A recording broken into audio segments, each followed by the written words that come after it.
Welcome, everyone. Welcome to our HR Hour for surveys. We are very happy to greet you here. That's the customer success and product team. Starting with myself, Cecilia, I'm very happy to greet you here. I'll let you know why surveys are so relevant in a company. Then we will go over to Yasmin, our special guest from our very own HR team. She will explain how we are running surveys at Personio, which type of surveys we are running, how we analyze the results, and what we then do with the results.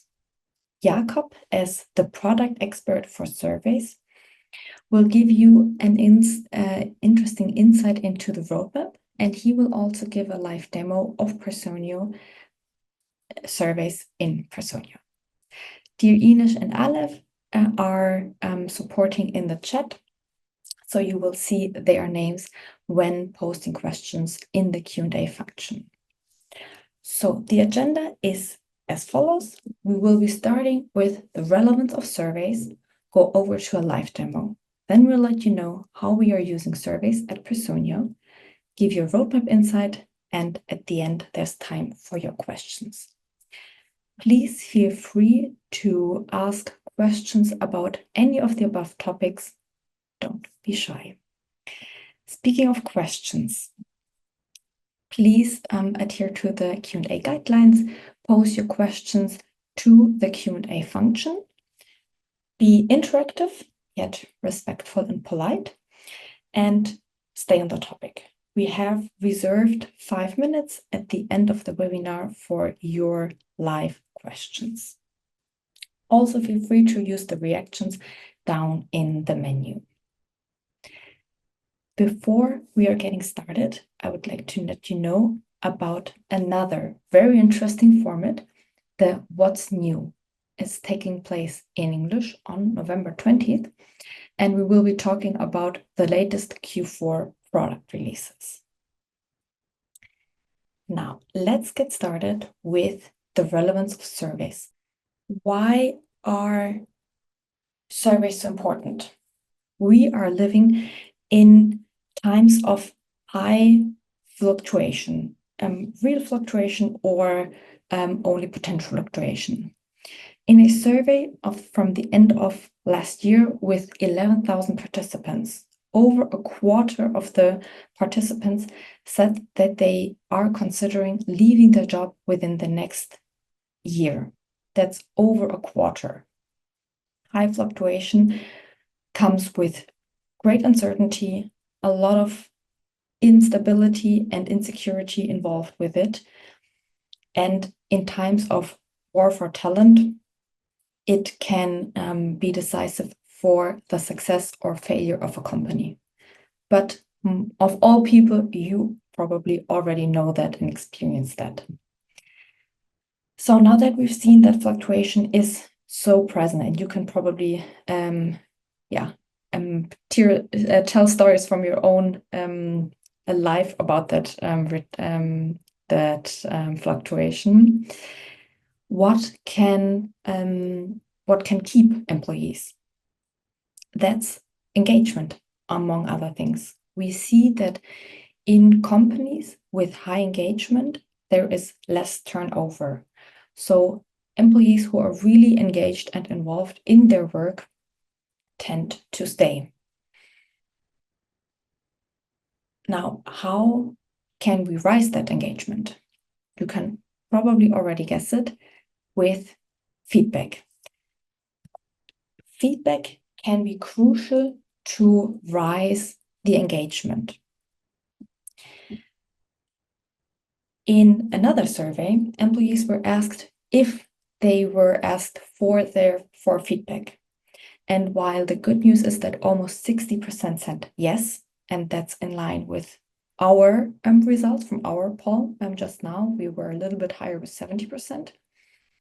There's also a 28% share that says they haven't been asked for their feedback yet. What is even more worrying, in my opinion, is that 38% say that leadership does not listen and act on feedback. So that means people are asked for feedback, but then nothing happens. And for feedback to really make employees feel heard and increase their engagement and their likelihood to stay, actions need to be taken. In order to take actions, the results from surveys need to be telling. And for that, it helps to have background information about these employees, like their tenure, their location, and also being able to visualize and share results can help really draw conclusions and take actions based on the results. Personio surveys enables you to do all of that. With Personio surveys, you can set up surveys quite easily thanks to an intuitive UI. And as all the information about employees is already stored in Personio as single source of truth, you will have the information about that employees who answer the questions already at hand and will be able to use them as a base for your evaluations. You can visualize the results and share them more easily and quicker. We will see that sharing part in a second in the live demo. Of course, you can also have confidential surveys in order to protect personal identifiable information, and by that increase the trust employees have in your service and in Personio service. But now enough of theory. We will now go over to the live demo. Hi, my name is Jakob. I'm a product expert for surveys, and I'm gonna run you through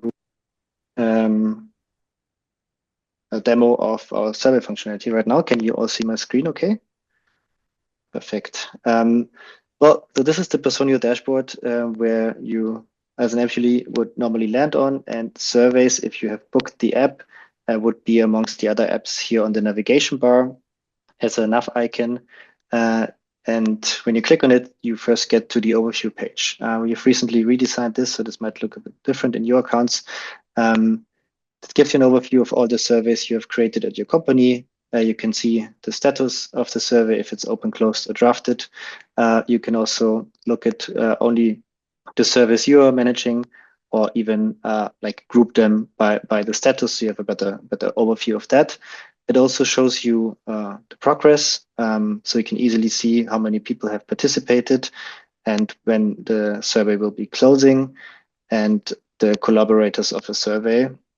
If you want to have more collaborators for survey, you can edit the survey and, for example, click here on Manage Access and say, I want Adrian as my head of marketing, for example, to see all results of a survey. I'll grant him access right now. Going back to the overview, now I see also Adrian is a collaborator for that survey. So let's go on and add a new survey. I click here on the Add Survey button.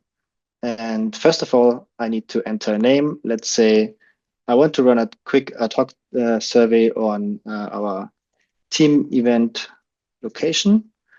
I can add an introduction and say, let's decide on our next team events location.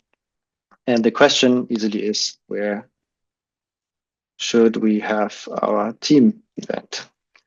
And then I can choose from different question types. There's 5 options: a scale question, which is like a Likert scale from 1 to 5, a single choice question, multiple choice question, open text, or an NPS question, where I can ask like the NPS question, like how likely are you to recommend a product or service, and then rating from 1 to 10. For this question, I think multiple choice makes sense. I can say, okay, let's go to a bar, let's go to a restaurant, or let's stay in the office. I could also add a theme to group questions if I have a questionnaire with multiple questions, and then I can analyze the results per theme. I can have the options to add others or make the question required, for example. I can easily copy the questions and create new ones or add a question below. Okay, that's a small survey with just one question. Let's go to the participants. As I'm working, for example, in a marketing department, I don't want the survey to be sent out to everyone, but only to my team. So I can easily apply filters here, select marketing as a filter, and then see 23 people, select all of them. As I'm collaborating here with Adrian, I don't want to ask him the question, so I can easily deselect Adrian and only send to 22 people. I can have an overview of all the people, so making sure that all those people are relevant for the survey and go to the configuration piece. Here I can see easily first the privacy settings. I can set them. If I want a confidential survey, a threshold needs to be met. So I can select here how many responses I want. So I cannot identify the employees when they give the answers. But for this case, I just choose a visible survey so I can see also participants' names in case I have any questions. On the survey, I could set a collaborator. Let's not do this for now. I've already shown this before. And I can see when the survey opens. I want to run it right now. And let's say I want to close it after 7 days because then team events is coming up. I can set additional reminders. I think one reminder would be enough. I just simply delete the other reminder. And then if I want, I can also copy the survey link already now. And later, after I've launched the survey, I can also send it via Teams or Slack, for example, to increase the participation rate. Okay, that's it. Let's launch it. I have a overview that I can check on to make sure everything is correct. I see 22 participants. That's about my team size. I see also that it won't take long to fill out. It's visible for everyone, and it closes on 11th of November, just before my team event will happen. So I can go on and launch the survey. Now I have the survey here in the overview and can track real time the participation rate on that survey. I also will have received a task on my dashboard as a participant to fill out the survey, and an email has been sent. Now let's look at a survey that has already gotten some results in. So for example, this company event feedback survey is already closed. I can click on it and see all the results in a list view. So on the results tab for this company feedback, there was multiple questions being asked, and I see the response distribution. For all these questions, I ask a rating question from 1 to 5, so I can see how many people are in favor of the statement and how many people are not in favor of the statement. I also have a favorability score that easily shows me like how many, like the percentage of people in favor and the participation for the question. In this example, I didn't have any comments, but if there were comments, I can also click on it and see the responses and the distribution in an additional drawer that opens with all the comments below. So I can easily go into all the questions and also navigate here to see the other distributions of the questions. If this list view, well, for this survey, I didn't use themes, so there's no grouping. But if this is not the view that I want to have, I can also, for example, just look at the responses from the marketing department again, or even slice it further down and say, okay, I only want the remote people from the marketing department. That's a great advantage because we have all the employee data mapped, and I can simply slice and dice the data to my fitting, and I can also add further filters, as you can see, on like team, supervisor, tenure, gender, hire date. So everything that I want to know, I can quickly get out of this. If I prefer a heat map view, I can change to the heat map view. Let's clear the filters. And here, for example, I can also see very nicely which are the departments that put the unfavorable scores and which are other departments that are more in favor of the statements. This comes in really handy when I do pulse checks or engagement scores.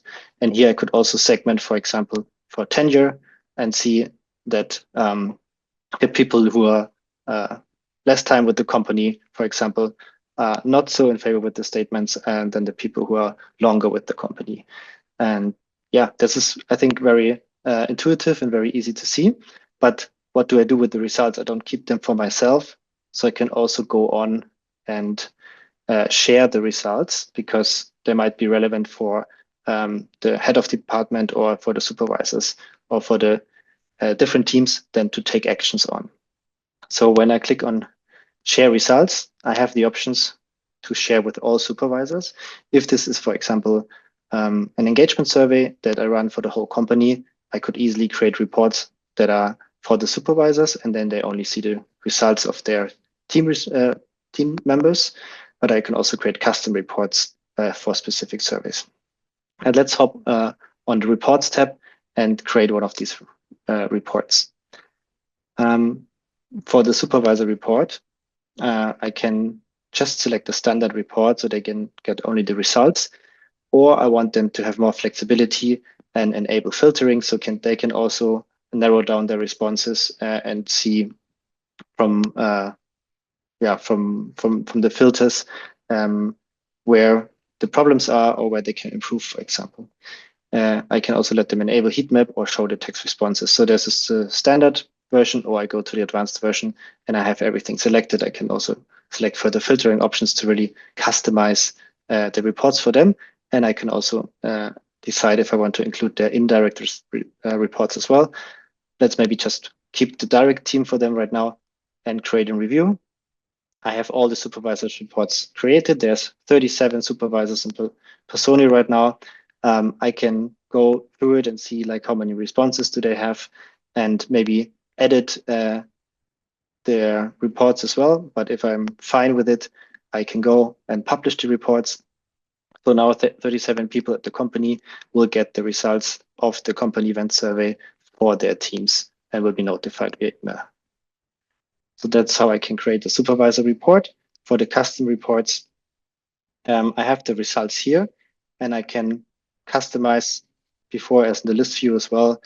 For example, on a specific department, let's customize for the marketing department and for the remote office again. So I have only the results from the remote people from the marketing department and can also save and share the report. And now I wanted Adrian as a head of marketing to get those results. I click on the share report button and it has been shared with him, but I also want to send him an email. So I copy the link and can just paste it in my email text and send the result to him. So that's a way where I can easily create service in Personio within a couple of clicks. I can check the results of the survey live and already take actions, or I can analyze and share the results of closed surveys immediately with a couple of clicks with my supervisors. And what is also nice that we recently developed is I can export the results as an image. So if I don't, I maybe want to prepare a presentation that I share with my reports, I can export the image and put it in a presentation, or I can even download the whole summary as a PowerPoint. This is currently not live for customers yet, but we are developing and releasing this soon to customers. I think I'm gonna check the chat now if there's any questions. Stop sharing and hand back over. Hello, everybody. Hi, my name is Yasmin. I work here at Personio as a program manager in our people and organizational development team. And in our team, among other things, I'm responsible for our employee surveys, and also introduced Personio Surveys, the tool in Personio in the middle of this year. So excited to talk to you about how we use Personio Surveys internally, and also a little bit about how we introduced the software. But first of all, I've brought you a brief overview of our current surveys in Personio. I don't think any of these should be a surprise to you. We've answered the questions on what surveys you're using, and I think most of you are using either one of those. So basically, we also distinguish between the so-called employee lifecycle surveys and then the engagement surveys.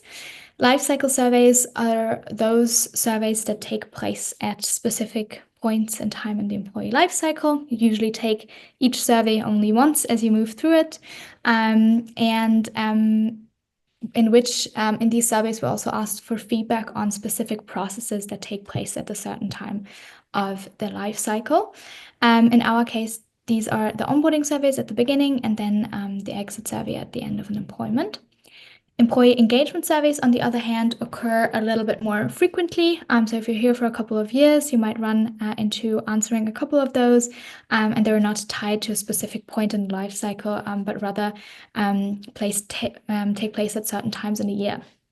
So these engagement surveys, I think, Cecilia, you gave a good intro in the beginning. They ask employees about their satisfaction and connection to their job. So that is like the engagement of the person. And since these engagement surveys are usually quite long and they also need a lot of capacity for evaluation, anybody who's run one of these will probably know how much time it takes to get the insights out. So we at Personio, we also do so-called pulse surveys, which are a little bit shorter, and then they also just focus on more specific topics instead of the wide range. Okay, that's for the overview, so you know what I'm talking about in the next couple of slides. But here I wanted to give you an overview of how we actually transitioned to Personio for surveys. At the beginning of the year, we decided to move from our previous platform to Personio surveys and plan to do a step-by-step rollout for it this year. Starting with the surveys that were, I would say, technically and also analytically the easiest and the simplest, and then moving to the hardest ones, which are obviously the engagement surveys. And this means that at the beginning of the year, we gave all employees access to the surveys app. So everybody kind of could send surveys around for themselves, which was really nice as a starting point to get everybody used to it. And then we gradually introduced our employee lifecycle surveys, the onboarding and exit surveys. And then in August this year, we launched our first pulse survey. And next year, you can see here in H1 2025, we plan then to launch our large engagement survey next year. There's still quite a bit coming from the product side. Jakob will give you an intro into all of those things later. But yeah, we basically internally adjusted our timeline a little bit to what's coming in the product and which features will be released internally. Okay, cool. On the next slide, I think this is always, for me, the most exciting part of such presentations, like the background of what are you actually doing now with these surveys. So I wanted to give you a bit more detail into how we set them up, what type of surveys we run, and I've also got a couple of screenshots then, to really dig into it. So for the employee lifecycle surveys, we currently have, like I said, onboarding surveys and exits. For the onboarding surveys, we've got 2 surveys, one right on the very first day, at the end of the first day, which is a fully packed onboarding day for us. So at the end, we ask people what they thought of it, a lot of technical questions also for the pre-boarding, if they've got their laptop set up correctly, all of those things. And then after 2 months in the company, we run another survey, and this one then also includes things like team integration, leadership, everything that you can ask after 2 months only. And these are both of the onboarding surveys are continuous surveys. That means they don't have an end date, and we manually add new people every month. We use a filter function that Jakob also shared called hire date to compare the different cohorts or different quarters or years with each other, which is really convenient. Then for the exit survey, it also looks very similar in terms of setup. The only difference is that we send out the survey as soon as our employee's resignation has been recorded in the system. This is done through our onboarding templates, where our team receives a notification in the inbox that we should send the survey to a person, and then we can easily check it off and send it right there through Personio. We also have here a continuous survey, which of course is visible, meaning we can see the person's names with the answers, which is really important for our HR business partners who then conduct an exit interview based on the answers as well. Okay, then on to the next slide, briefly about our engagement surveys. So as mentioned, we've now started to run pulse surveys with about 10 to 15 items around 2 to 3 times a year, where we ask about specific topics such as workload, leadership behavior, manager effectiveness, and our physical workplace as well.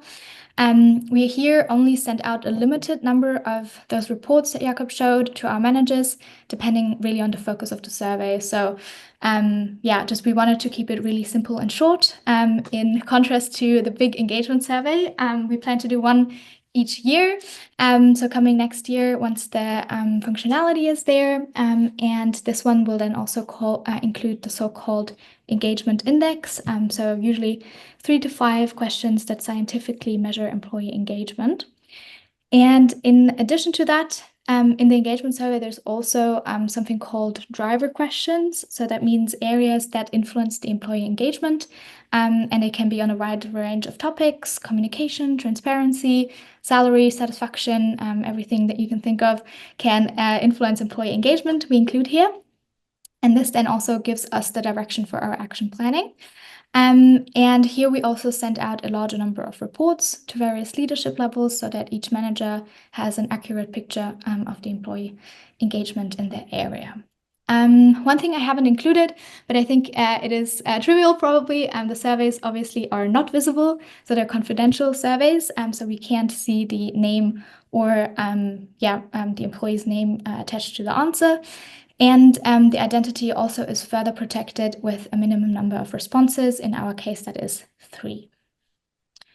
Okay, now moving on to a couple of screenshots, literally just from our back end taken there. I've brought the onboarding survey here for you as an example. Here you can see the settings, for example, that we started the survey in June this year. It has no end date, and it's also a visible survey, as I explained. Go to the next one. Here is an excerpt from our question catalog. You can see that we mainly use the agreement scale, and we also have an open question at the end. So in addition, people can leave a comment at the end, and they can also, once you select an answer, another little comment box will also pop up. So in case they want to give some context as to what happened with their IT setup or what happened in the pre-boarding, they can do that as well. I think you've got the recording afterwards, so you don't have to frantically write down the questions in case you want to save them somewhere. We will be sending the recording to you. When we go to the next slide, finally, an excerpt from the survey itself. Here you can see that since June, we almost onboarded almost 200 employees, more than 200 employees even. So almost 200 people responded, and we've got a participation rate of 76%. 200 people, not even in half a year. That's so crazy. And here you can also see the hire date filter that I talked about earlier, where we can just select the dates and cohorts that we want to compare with one another really easily. Okay, then finally, to conclude, I wanted to show you a brief overview of our employee life cycle. Last year in 2023, we also introduced Personio Performance and Development, which is another app. I spoke about it quite often back then, and now that we've got Personio surveys, we can kind of mingle them together really nicely. So I've put up a timeline here on an example employee life cycle. And how it could look like. So for example, when you start your first day, I already explained you'll get sent your onboarding survey, and then after 2 months, you get the second onboarding survey. After then around 3 to 4 months, in the employee performance and development app, we will facilitate a probation check-in with you. And then after that time, depending on the time of your start, you'll either get a pulse survey first, you get an engagement survey first, or once a year, we also, through our performance and development app, we run a performance evaluation throughout the company. And then, if you hand in your resignation 2 weeks before your last day, you'll also be getting sent your exit survey, and we'll be reaching out to you with an exit interview as well. Okay, I think that's it from me. I hope I could give you some insights and inspiration. I think I'm still here if you've got any questions. I'm happy to answer them in the chat or live as well. I think I'll hand over back to you, Jakob. Thanks, Yasmin, for the insights, and also Cecilia. I'm going to give you some more insights now on our current developments, and then later also share what's coming up for the next year. So in the last 2 quarters, we worked on different initiatives. First of all, the team analysis. I've not really shown you this in the demo, but you could group your questions via theme and then analyze only the themes. So the list view gets even better to consume, and you can easily group the answers and connect to themes. So that's something that we wanted to release anyways. And also the share results piece and the supervisor reports is something that we shipped in the last 2 quarters. But then again, there's also feedback that comes in from the users, right? So we were initially not planning to directly integrate with the inbox and thought like an email notification should be enough. But then the users, they say, okay, we need more integration possibilities and also have this as a task on the Personio inbox. Then we shipped that as well. And there was also need for more filters. So we added further filters like hire a termination date to enable the cohorting that Yasmin explained earlier. And then just recently, also based on customer feedback, we added the export as an image that I showed you in the demo. I think that's a quick and easy way to further distribute the results, and there wasn't too much of a lift to develop that. And then we also looked into more feedback, and Tanger came up, so we developed that filter, which is pretty unique, I guess, in Personio to have that filter. I think it was released only 2 weeks ago. And currently the team is working on recurring surveys and a historical comparison. You might have already seen the recurring survey option in my account. And on the next slide, I can show you again how this looks like. So you can not only work now with one-time surveys, which was the first use case we wanted to enable to run any types of ad hoc surveys, but when we look at the use case, for example, for pulse surveys, it does make sense to have them automatically sent out to continuously get the feedback. So for you to run those pulse surveys, there would be no need anymore to do it manually and think about, oh, it's the first of the month, I need to send it out again. So we will enable recurring surveys, which gets you continuous insights. They can be automatically launched and also customize the frequency and the time of the launch. And even after each round, you can still customize the questions of participants if you want to improve the survey. So that's coming soon in Q4. We also plan then with the recurring surveys to get the results over time. That means this is just screenshots from our recent designs that may change, but this is the idea that we want to develop as like a trend line, so you can always see the differentiation to the last round. If you have improved in a certain theme, actually here you can see the themes grouping in the screenshot, or how basically your data is developing. And this way you can easily just track the mood in your company over time and then see the initiatives that you do, if that will increase the score or not. And the next features that we're going to work on to really round out this engagement survey use case is that we first need templates and question banks, right? So if we want to have a engagement framework, engagement measurement framework, we need those templates for you. So we're going to create templates so you can easily create the service much quicker than I showed you, and also create those templates with industry standard questions and have a question bank that you can customize those templates to your needs. So you can combine different questions and also have maybe all your use cases in that template library already at hand. So that's something that we plan to do. And with that, this will then enable the engagement framework. The engagement framework is something that Yasmin has already been talking about earlier, that there's like an engagement index and driver questions. So we're going to design those templates with survey experts. So to have a scientifically proven approach to that, how you measure engagement. and then enable users to set up those engagement surveys and also compare it with other companies, for example, or being able to compare internally that engagement index within different departments, for example.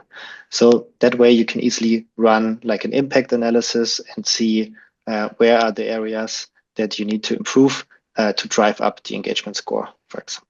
So that's like let's say the main bigger features we want to work on in 2025. But there's also apparently more features like including our surveys tool to the onboarding feature. And so you can run automatic on and offboarding surveys, and also to listen to your feedback that comes in. And there's space and time that we've left to also develop smaller features depending on customer feedback that comes in that time. But this was already like a plan that we have for 2025 on the engagement framework. And yeah, now I'm also here to answer any more questions that you might have on the roadmap or on the product itself. Amazing. Thank you so much, Jakob, for sharing those exciting updates actually with us. So we have two questions in the chat that I'd like to read out. The first question from Tina is it planned that participants of the survey can decide if they want to answer anonymously or not? So currently, as you've seen in the survey configuration, you can either choose as a survey creator if it's going to be confidential or if it's visible. When it's visible, there's no option for the participant to choose if the name is shown or not. The name is actually only shown if you download the results, so not to the results viewer. I'm not aware currently if there's any plans, but I can also double check with the product teams because they are in the planning at the moment. And maybe this is something that is already in the roadmap or not, but also happy to follow up on that question if we have already specific plans, because for me that is a valid feature request, to be honest. Great, thank you. And then we also have a second question from Jules. How can we maintain confidentiality, anonymity when filtering on teams that might be very small? So would it be obvious who said what? I think this is exactly what Yasmin also said, that she has the number 3 enabled. Maybe you can also give a little update on that. Yeah, that's a very good question. And that's a question that we also ask ourselves in our team when developing that, because other tools, they cannot protect that confidentiality when we have smaller teams, and you could easily find out like the person. We want to protect that confidentiality, and we also do. So we also have this confidentiality threshold for filters. So we wouldn't allow filtering for teams if the confidentiality threshold of the responses is not met. So what we do instead, we group the filtering, right? So if you have a IT department or HR department that is very small, and there's only 2 responses from HR and maybe only 2 responses from IT, then we would group this. So it joins the responses join the bigger group. So the confidentiality threshold is always protected and is met. So that's very unique, I guess, for Personio to protect the confidentiality this way. But yeah, this is how it works. It basically gets grouped for confidentiality. Thank you so much, Jakob. Actually, we got a new question from Tina. I will read that out. If I change questions in a recurring survey, how will it look in the reports? And is the data of questions I deleted still there? That's a question I can not answer yet because it's currently being developed. So I would assume that you can still see the questions in the old round, and then in the new round you can see a new question, but not with a trend because it's a new question. But as it's currently being developed, I cannot guarantee that is the correct answer. But I also can check with the team who's developing this and then follow up afterwards. That would be great. Thank you so much. So cool. If there's any other questions from the audience, we also have Yasmin here. So don't be shy. If you have any question, feel free to pose it now. We will still have maybe 1 minute, so we can wait for you. Otherwise, if you don't have any questions, I think Jakob, Cecilia, and Yasmin did a great job in just explaining all the relevant details. And thanks so much for listening. Yeah, thank you, Aleph, for rounding that up. If another question comes in, please feel to interrupt me.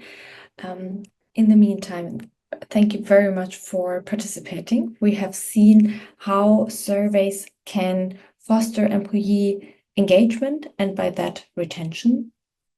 And we've let you know how we internally are making use of surveys and given you a sneak peek into what's coming in for surveys, for example, the engagement framework and the recurring surveys. Thank you also very much for taking part in the webinar. We hope you took away some great insights, and I wish you a great rest of your day.